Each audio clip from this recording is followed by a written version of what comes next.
hindi maiiwasang magbigay ng comment sa binitawan ng mga batikang artista, aktres na si Binibining Celia Rodriguez patungkol kay Miss Nora Honor at Miss Vilma Santos, at gayon din ang binitawan ng yumaong si Miss Charito Solis patungkol din kay Miss Nora Honor at Miss Vilma Santos.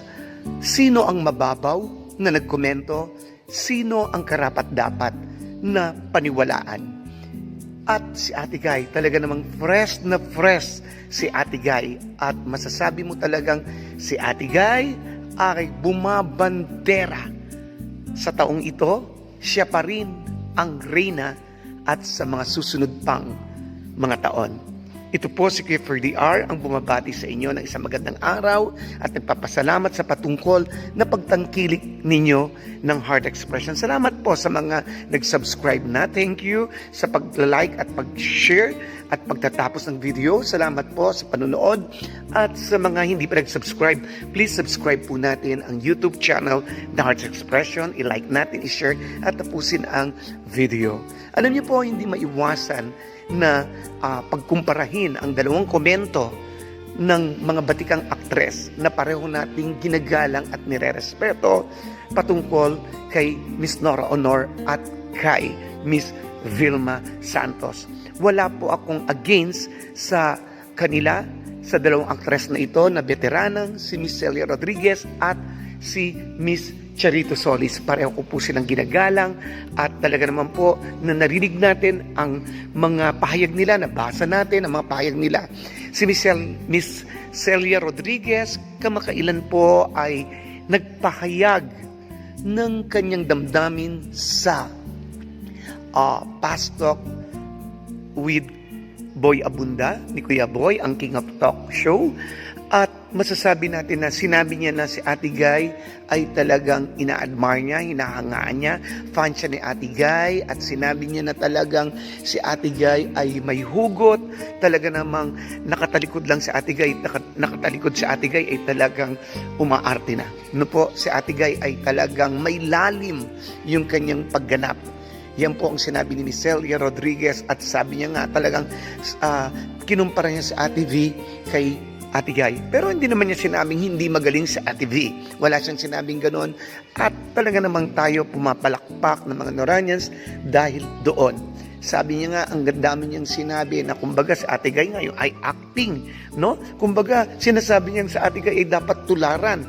Marami nagsabi niya na ang mga artista na pag ikaw ay ka-eksena mo sa Ate Guy, sabi ni Miss Armida Siguan Reyna, dapat magbantay ka kasi talaga namang baka masapawan o lamunin ka sa eksena.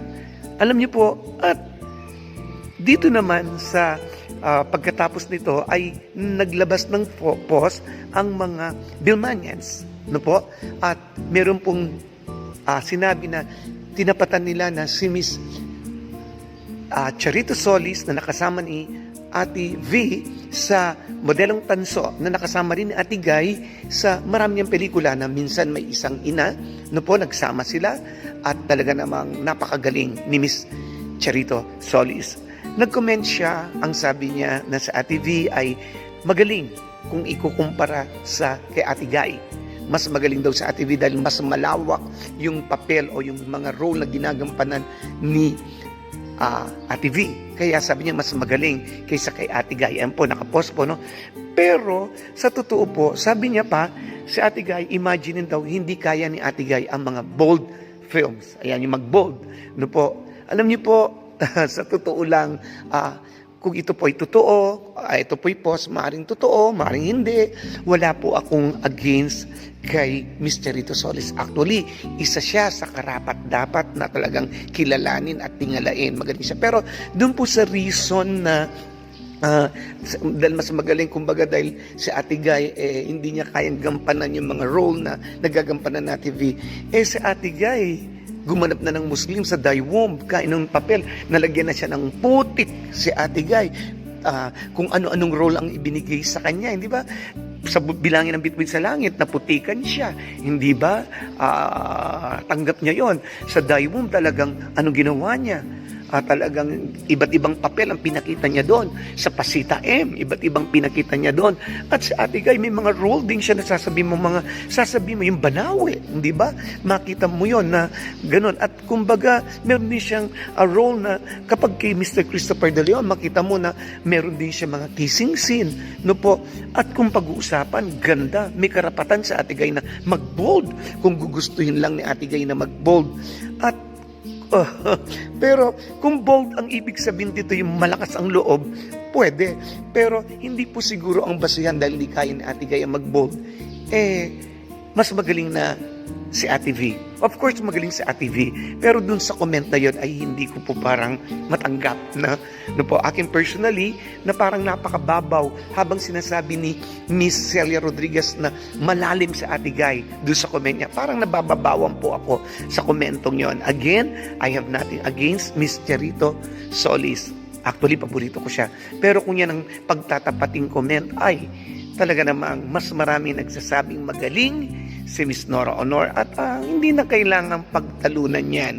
No po, ang kailangan lang ay respeto sa isa't isa. Sabi ko nga pa ulit-ulit, alam niyo po, national artist na po si Ate Guy. Talaga naman po, andyan na, tapos na po ang laban. At kung meron pong natatanggap na mga awards si Ate V ngayon at wala si Ate Guy, okay lang po yun. No po, kasi sa Ate Guy, national artist na siya eh. Iba na po yun sa kanya. Kumbaga, mas mataas pa yung kay Ate Guy, no? Si Ate Guy kaya nga naging national artist dahil magaling, mahusay, nakamtan na halos lahat ng award ni Ate Guy. At yan po masasabi ko, wala pong personalan. At dito naman po sa pagkakataon na ito, si Ate Guy press na press, oh. At tingnan niyo po yung picture niya. Talagang press na press siya. At talaga namang sasabihin mo na si Ate Guy, simpleng-simple, pero ang ganda-ganda po ni Ate Guy sa mga kuhang yan. At of course, masaya si Ate Guy kasi yung mga pelikula niya, talaga namang masaya siya sa mga balita dahil sa mga pelikula niyang tinatangkilik, kahit na matagal niya nang ginawa, andyan pa rin, mapapanood pa rin, at humahakot pa rin ng awards. Di ba? Ang galing mo talaga, Ate Guy.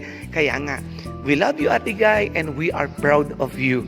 At ganyan po, sa mga Vilmanians, kung talagang si Ate V ay maging national artist, sinabi naman niya yun, kalooban ng Panginoong Diyos at talagang mangyayari. No po? At nawa, makamit niya rin ang national artist. Dahil magaling naman sa Ate V, pero sa ganang akin, si Ate Guy talagang napatunayan na, pinatunayan na, at hanggang ngayon, si Ate Guy, yung kanyang mga pelikula, naglalakbay sa iba't ibang panig ng bansa. Ito po si Ferdy R na nagsasabing as long as there is love, we will stand, and to God be the glory. Maraming salamat po at mabuhay. Please like, subscribe, hit the bell button. Arts Exploration. Go, go, go!